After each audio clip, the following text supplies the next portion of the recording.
Hello everybody! Buksan na natin itong pinrasya natin. At least pang-ipon din tayo. Pang-dagdag income. Gawin din nito sa inyo guys. Ayan, dito po tayo sa probinsya. Kasi ang mga bahay natin dito, wala naman masyadong wifi. Hindi katulad sa city. Kaya dito makapag-extra tayo ng income na bindumasin. Mabindumasin po guys.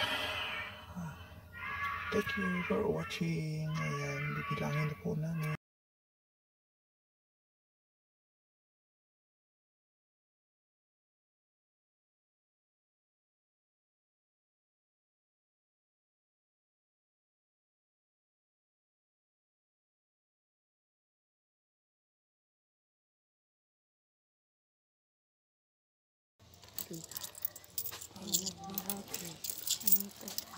Nandito na yun. 100 na na.